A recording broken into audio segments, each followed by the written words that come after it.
Hi everyone, welcome to our YouTube channel keep it simple. आज के video में हम बात करेंगे फ्लोटिंग रेट फिक्स डिपॉजिट्स के बारे में, जिसको कि यस बैंक ने लॉन्च किया है। तो हम डिस्कस करेंगे कि भाई ये होते क्या हैं और क्या आपको इसमें इन्वेस्ट करना चाहिए या नहीं, और अगर नहीं तो इसके ऑल्टरनेटिव क्या क्या हैं। तो इन सभी टॉपिक्स को हम इस वीडियो में डिटेल में डिस्कस करेंगे। और आगे बढ़ने से पहले अगर आपने अभी तक चैनल को सब्सक्राइब नहीं किया तो प्लीज सब्सक्राइब करके हमें मोटिवेट कीजिए। तो सबसे पहले अगर बात की जाए कि भाई ये जो फ्लोटिंग रेट फिक्स डिपॉजिट है ये होती क्या है और ये नॉर्मल फिक्स डिपॉजिट से कैसे डिफरेंट होती है। तो जैसे अगर आप एग्जांपल के लिए देखें, अगर आप एफडी कराते हैं तो उसमें जो इंटरेस्ट रेट होता है वो फिक्स्ड होता है। जैसे कि यहाँ पे आप यस बैंक की जो रेगुलर फिक्स डिपॉजिट के इंटरेस्ट रेट है उसकी टेबल देख सकते हैं। यहाँ पे आपको जैसे कि अगर आप 3 महीने से 6 महीने के बीच में कराते हैं तो 4.5% मिलेगा। 9 महीने से 1 साल के बीच की एफडी कराते हैं तो 5% मिलेगा। तो ये जो रेट है वो फिक्स्ड होते हैं। लेकिन जो फ्लोटिंग रेट टर्म डिपॉजिट होते हैं उसमें ये जो रेट है फिक्स नहीं होते। ये रादर लिंक होते हैं रेपो रेट से, जैसे कि इंडिया के संदर्भ में रेपो रेट से लिंक होते हैं। तो जैसे कि रेपो रेट में कोई बढ़ोतरी या गिरावट होती है तो उस हिसाब से जो फिक्स डिपॉजिट के रेट है वो भी बढ़ते घटते रहते हैं। तो अगर हम एग्जाम्पल के लिए लें, जैसे कि आज की डेट में जो रेपो रेट है, यानी कि जिस रेट पे आरबीआई बैंकों को लोन देता है शॉर्ट टर्म के लिए, वो है 4.9%। तो जो ये एफडी की जाती है उसमें मार्कअप लगाया जाता है। जैसे कि मान लो 1% का मार्कअप लगाया गया तो आपको 5.9% के हिसाब से इंटरेस्ट रेट मिलेगा। और आने वाले टाइम में अगर जो रेपो रेट है वो बढ़ गई, मान लो कि वो 4.9% की जगह 5.9% हो गई, तो आपको 5.9% प्लस 1% यानी कि 6.9% मिलने लग जाएगा।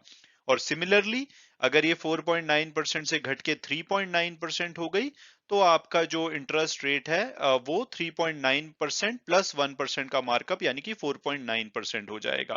तो यानी कि रेपो रेट बढ़ेगा तो आपके फिक्स डिपॉजिट के रेट बढ़ जाएंगे, और रेपो रेट कम होगा तो फिक्स डिपॉजिट के रेट घट जाएंगे। तो इसकी आवश्यकता क्या पड़ती है और ये कब फायदेमंद होती है।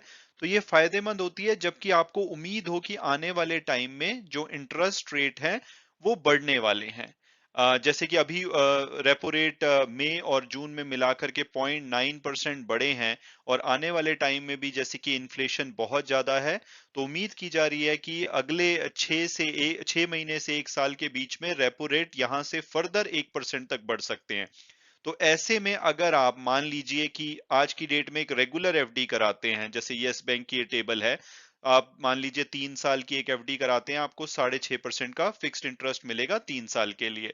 लेकिन इस बीच में अगस्त में जो मॉनेटरी पॉलिसी कमेटी की मीटिंग होती है आरबीआई की, और उसमें रेपो रेट फर्दर बढ़ा दिया जाता है, तो हो सकता है कि जो यस बैंक के 3 साल के एफडी रेट्स हैं ये 7% हो जाएं या 7.5% हो जाएं।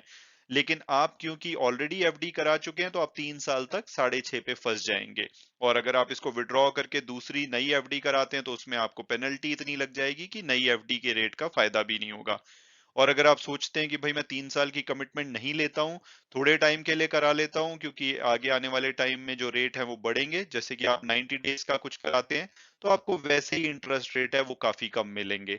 तो इसलिए जब आपको उम्मीद हो कि आने वाले टाइम में इंटरेस्ट रेट बढ़ सकते हैं तो जो फ्लोटिंग एफडी रेट्स हैं वो आपके फायदेमंद होगी, क्योंकि आज की डेट में अगर ये 5.9% पे आपको मिलेंगी या 6.5% पे मिलेंगी, और उसके बाद अगर कल को जब रेपो रेट बढ़ जाती है तो ये भी फर्दर बढ़ जाएंगी। लेकिन इसमें नुकसान की बात यह है कि मान लो इंटरेस्ट रेट कम हो जाते हैं, तो आपकी जो फिक्स डिपॉजिट के रेट है वो कम हो जाएंगे, क्योंकि फिक्स डिपॉजिट के केस में तो अगले 3 साल तक ये 6.5% रहेगा। लेकिन मान लीजिए 2 साल बाद 2.5 साल बाद ग्रोथ में प्रॉब्लम आती है, रिसेशन आता है, हो सकता है कि इंटरेस्ट रेट उस टाइम पे गिर जाए, तो आपने अगर फ्लोटिंग रेट की एफडी कराई हुई होगी तो उसमें भी इंटरेस्ट रेट गिर जाएंगे। तो इसमें फायदा तभी है जब इंटरेस्ट रेट बढ़ने की उम्मीद हो, लेकिन इसमें नुकसान भी हो सकता है अगर इंटरेस्ट रेट कम हो गए। और अब अगर लेटेस्ट डेवलपमेंट की बात की जाए तो स्पेसिफिकली यस बैंक जो कि प्राइवेट सेक्टर लेंडर है, उन्होंने कल यानी कि ट्यूसडे को अनाउंस किया है कि ये फ्लोटिंग रेट फिक्स डिपॉजिट जो है उसको लॉन्च करेंगे डोमेस्टिक कस्टमर्स के लिए। तो इसमें ये जो रेट है फिक्स डिपॉजिट के, इसको रेपो रेट के साथ लिंक करेंगे, यानी कि रेपो रेट में जैसे जैसे बदलाव होगा उस हिसाब से इनके जो एफडी के रेट्स हैं वो भी चेंज हो जाएंगे, ताकि आपको इसकी चिंता ना करनी पड़े कि भाई कल को अगर रेपो रेट बढ़ गया या एफडी के रेट बढ़ गए तो आपको बहुत लंबे समय तक फंसे रहना पड़ सकता है पुराने इंटरेस्ट रेट के साथ। तो इस केस में ये आपको फायदा दे सकती है। तो इसका जो मिनिमम डिपॉजिट होगा वो 10,000 रुपए का, यानी कि 10,000 रुपए का आपको मिनिमम डिपॉजिट करना पड़ेगा। और ये जो स्कीम है सिर्फ रेजिडेंट इंडिविजुअल और नॉन इंडिविजुअल्स के लिए है, यानी कि जो नॉन रेजिडेंट इंडियन है उनके लिए स्कीम नहीं है। और इसमें बढ़िया बात यह है कि जो एफडी इंटरेस्ट रेट है वो अपने आप बदलेंगे। मान लीजिए कि अगस्त में जो मीटिंग है एमपीसी की, मॉनेटरी पॉलिसी कमेटी की, उसमें रेट को बढ़ा दिया जाता है, 4.9 से बढ़ा करके मान लो 5.4% कर दिया जाता है। तो जो 0.5% से रेपो रेट बढ़ेगी तो आपका एफडी रेट भी अपने आप बढ़ जाएगा। तो आपको कोई इंटरवेंशन करने की जरूरत नहीं है कि भाई बैंक में जाना पड़ेगा और आपको बात करनी पड़ेगी तभी रेट बढ़ेंगे, अपने आप ही बढ़ जाएंगे। सिमिलरली अगर रेट कम होते हैं तो भी आपके एफडी के रेट अपने आप कम हो जाएंगे। जैसे लोन के केस में नॉर्मली आपको बैंक में जाना पड़ता है और तभी आपके रेट एडजस्ट किए जाते हैं, खासकर अगर उसमें कमी होती है तो, लेकिन यहाँ पे ये ऑटोमेटिक होगा। और अगर जैसे मान लो बीच में जैसे 4 से 6 अगस्त के बीच में एमपीसी की मीटिंग है, तो 6 अगस्त को वो डिसाइड करते हैं कि रेपो रेट बढ़ जाएंगे, तो इसमें अगले महीने की पहली तारीख से यानी कि 1 सितंबर से आपको बढ़े हुए इंटरेस्ट रेट से आपको इंटरेस्ट मिलेगा। और इसका जो टेन्योर है वो यस बैंक ने 1 साल से 3 साल तक रखा है, यानी कि अगर आप फ्लोटिंग रेट एफडी कराते हैं तो मिनिमम 1 साल आपको करानी पड़ेगी और मैक्सिमम 3 साल। और अगर इसमें आप नॉर्मल सिटीजन है, यानी कि सीनियर सिटीजन नहीं है, आपकी उम्र 60 साल से कम है, तो अगर आप 1 साल से 18 महीने के बीच की एफडी कराते हैं तो रेपो रेट प्लस 1.10% का आपको इंटरेस्ट मिलेगा, यानी कि रेपो रेट 4.9% है, मार्कअप 1.1% है, तो आपको 6% का इंटरेस्ट मिलेगा। कल को अगर रेपो रेट 5.4 हो गई तो ये 6.5 हो जाएगा, और अगर ये 4.4 हो गई तो ये 5.5 हो जाएगा। और अगर आप 18 मंथ से 3 साल के बीच की कराते हैं तो इसमें मार्कअप 1.6 है, यानी कि आपको 6.5% का इंटरेस्ट अभी मिलेगा, और जैसे जैसे रेपो रेट बढ़ेगी या घटेगी उस हिसाब से ये चेंज हो जाएगा। और अगर आप सीनियर सिटीजन हैं तो उसमें आपको थोड़े और फायदे हैं। तो अगर आप 10,000 से 2 करोड़ तक की एफडी कराते हैं तो आपको जैसे 1 साल से 36 महीने के बीच में जो भी एक नॉर्मल सिटीजन को इंटरेस्ट मिलता है उससे 0.5% ज्यादा मिलेगा। और अगर आप 2 करोड़ से 5 करोड़ की एफडी कराते हैं, यानी कि एक बल्क अमाउंट की कराते हैं, तो 1 साल से अगर 18 महीने की अगर आपकी एफडी है तो आपको नॉर्मल जो सिटीजन है उनसे 0.45% इंटरेस्ट ज्यादा मिलेगा। और अगर आप 18 महीने से 36 महीने की कराते हैं तो आपको नॉर्मल आदमी से 0.25% सीनियर सिटीजन को ज्यादा इंटरेस्ट मिलेगा। तो इसके अलावा अगर कुछ और इम्पोर्टेंट पॉइंट की बात की जाए, तो अगर आप ये एफडी कराते हैं और आपको मान लो कि सडनली पैसे की जरूरत पड़ गई तो आपको इसको तोड़वाने की जरूरत नहीं है, क्योंकि आपको ओवरड्राफ्ट फैसिलिटी देंगे 90% ऑफ द प्रिंसिपल वैल्यू की, यानी कि 1 लाख की अगर आपने एफडी कराई हुई है फ्लोटिंग रेट की और आपको पैसे की सडन जरूरत पड़ गई तो 90,000 तक के आपको ओवरड्राफ्ट फैसिलिटी मिलेगी, जो कि बहुत ही कम इंटरेस्ट पे आपको ये पैसा मिल सकता है अपनी एफडी को कोलेटरल रखने पे। इसके अलावा जैसे हमने डिस्कस किया कि first day of next month ये जो भी रेट होगा प्रीवियस मंथ के लास्ट डे में रेपो रेट का, जैसे कि अगस्त में अगर 4 से 6 के बीच में एमपीसी की मीटिंग है, अगर उसमें रेपो रेट बढ़ाई जाती है तो 1 सितंबर से आपकी जो नई दरें हैं वो लागू हो जाएंगी। तो जब भी कोई भी चेंज होगा तो उसके अगले महीने 1 तारीख से नए रेट एप्लीकेबल होंगे। और ये प्रो रेटा बेसिस पे होगा, यानी कि अगर आप अभी एफडी कराते हैं तो अभी से लेकर के अगस्त एंड तक आपको करंट रेट मिलेंगे, और सितंबर से बढ़े हुए रेट मिलेंगे अगर अगस्त में आरबीआई फर्दर रेपो रेट को बढ़ा देता है। हालांकि इसमें एक इंपॉर्टेंट बात यह है कि ये जो आप एफडी कराएंगे ये सिर्फ री इन्वेस्टमेंट ऑप्शन के साथ आएगी, यानी कि जब ये मैच्योर होगी तो ये अपने आप री इन्वेस्ट हो जाएगी। आपके पास चॉइस नहीं होगी कि तब इसको तोड़ने की।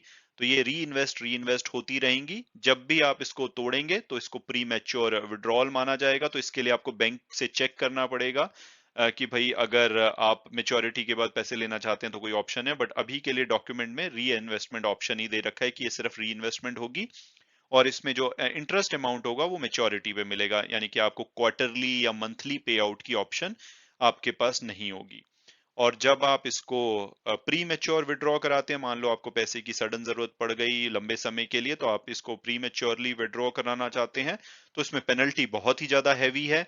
क्योंकि अगर आप 7 दिन से 90 दिन के बीच में इस एफडी को कराने के बाद इसको प्री मैच्योर विड्रॉ कराते हैं तो 3% की पेनल्टी लगेगी। यानी कि अगर आपका नॉर्मल जैसे 6% पे ये एफडी हुई थी, लेकिन 7 दिनों से 90 दिन तक का इंटरेस्ट मान लो 3% ही है, तो 3% आपको इंटरेस्ट मिलेगा और उसके ऊपर 3% की पेनल्टी लगेगी, तो यानी कि ओवरऑल 0% इंटरेस्ट हो जाएगा। तो जितनी जल्दी आप इसको विड्रॉ कराएंगे उतना आपको ज्यादा नुकसान होगा। अगर आप 3 महीने से 6 महीने के बीच में कराते हैं तो 2.5% की पेनल्टी लगेगी, और 6 महीने से 12 महीने के बीच में 2% की, और 12 महीने से 36 महीने के बीच में 1% की पेनल्टी लगेगी। तो ये ऑप्शन मुझे इसको रिव्यू जब मैं कर रहा था तो मुझे काफी खराब लगी, क्योंकि री इन्वेस्टमेंट ऑप्शन है, यानी कि एट सम पॉइंट जब भी आपको पूरे पैसे की जरूरत पड़ेगी तो आपको इसको प्री मैच्योर विड्रॉ कराना पड़ेगा, और तब आपको मिनिमम 1% की तो पेनल्टी लगेगी ही लगेगी। और अब अगर फाइनली बात की जाए कि भाई अल्टीमेटली हमको ये एफडी करानी चाहिए या नहीं करानी चाहिए, तो मेरी पर्सनल ओपिनियन में नॉर्मली जो फ्लोटिंग रेट एफडी है वो बेटर होती हैं रेगुलर एफडी से, जबकि इंटरेस्ट रेट बढ़ने की उम्मीद हो, जैसे कि आजकल उम्मीद है कि अगले कुछ समय तक, मे बी 1 डेढ़ साल तक तो इंटरेस्ट रेट फर्दर बढ़ने की उम्मीद है, तब तक तो ये काफी अच्छी होती है। लेकिन जो इसमें प्री मैच्योर विड्रॉल पे हैवी पेनल्टी है, और जब मेच्योरिटी भी हो जाएगी तो री इन्वेस्टमेंट ऑप्शन है, वो इसको इतना अच्छा ऑप्शन नहीं बनाती है। तो उस वजह से, उस क्लॉज की वजह से मुझे ये बहुत ज्यादा अट्रैक्टिव नहीं लग रही। हालांकि आप बैंक को अप्रोच कर सकते हैं और पूछ सकते हैं कि भाई अगर उसका कोई ऑल्टरनेटिव अवेलेबल हो, बट अदरवाइज ये अच्छी ऑप्शन हो सकती है। लेकिन क्योंकि इसमें प्री मैच्योर विड्रॉल पे बहुत ही हैवी पेनल्टी है और री इन्वेस्टमेंट की ऑप्शन है, उसकी वजह से मेरे हिसाब से ये बहुत ही अच्छी ऑप्शन नहीं है। और इसके अलावा क्या ऑल्टरनेटिव हो सकता है, क्योंकि अगर आप जैसे कि इंटरेस्ट रेट बढ़ने की उम्मीद है, ऐसे टाइम में आप अभी लॉन्ग टर्म एफडी करा देते हैं तो आप फंस सकते हैं, क्योंकि आगे इंटरेस्ट रेट बढ़ गया तो आपको बहुत लंबे समय तक कम रेट के साथ सरवाइव करना पड़ेगा। तो उसके लिए आप जो लाडरिंग टेक्निक होती है, यानी कि अपनी जो एफडी मान लो आपने 5 लाख की करानी है, तो उसको छोटे छोटे अमाउंट में डिवाइड कर दीजिए, कि एक मान लीजिए 2 लाख की हो गई, एक 1 लाख की हो गई, कुछ 50,000, 40,000, 30,000, ऐसे डिफरेंट अमाउंट में डिफरेंट टेन्योर के लिए करा दीजिए, कि यानी कि कुछ आपकी 1 साल के लिए हो जाएंगी, कुछ 6 महीने के लिए, कुछ 5 साल के लिए। तो इस तरह से आपकी जो ओवरऑल कॉस्ट है वो एवरेज हो जाएगी, कि अगर कल को एफडी रेट बढ़ते हैं तो उस टाइम पे कुछ ना कुछ आपकी एफडी हैं जो कि छोटे अंतराल के बाद मैच्योर हो जाएंगी, तो उसको आप बेटर रेट पे करा सकते हैं। अगर एफडी रेट कम होते हैं तो भी आपकी काफी सारी ऐसी एफडी होंगी जो कि लॉन्ग टर्म के लिए करंट रेट पे बुक हो रखी होंगी, तो आपको कोई घबराने की बात नहीं है। तो इस तरह से आप अपनी जो इंटरेस्ट रेट है उसको एवरेज कर सकते हैं, तो ये एक अच्छी ऑप्शन हो सकती है। दूसरा है कि आप अपनी जो इन्वेस्टमेंट है उसको डिफरेंट बैंक में डाइवर्सिफाई कर सकते हैं। कुछ जैसे कि आईडीएफसी बैंक है, वो काफी अच्छे इंटरेस्ट देता है, या कुछ और बैंक है, बंधन बैंक वगैरह, वो अच्छे इंटरेस्ट देते हैं, हालांकि उसमें थोड़े बहुत रिस्क ज्यादा होते हैं। तो उनमें आप कुछ पैसा पार्क कर सकते हैं, कुछ आप सेफ्टी वाले जैसे कि एसबीआई, एचडीएफसी, आईसीआईसीआई वगैरह में पार्क कर सकते हैं। तो इस तरह से आप अपने पैसे को डिफरेंट बैंक्स में पार्क कर सकते हैं, उससे आपको मल्टीपल इंश्योरेंस का पैसा मिलेगा, क्योंकि 5 लाख तक हर बैंक में आपके पैसे इंश्योर्ड होते हैं। प्लस आप हायर रिटर्न और अपने रिस्क को मिनिमाइज कर सकते हैं। तो ये कुछ ऑल्टरनेटिव हैं जो कि जब इंटरेस्ट रेट बढ़ने की उम्मीद हो आप यूज करके फायदा उठा सकते हैं। मैं उम्मीद करता हूं कि आपको ये वीडियो पसंद आया होगा और आपने कुछ नया जाना होगा। Thanks so much for watching the video and God bless you all.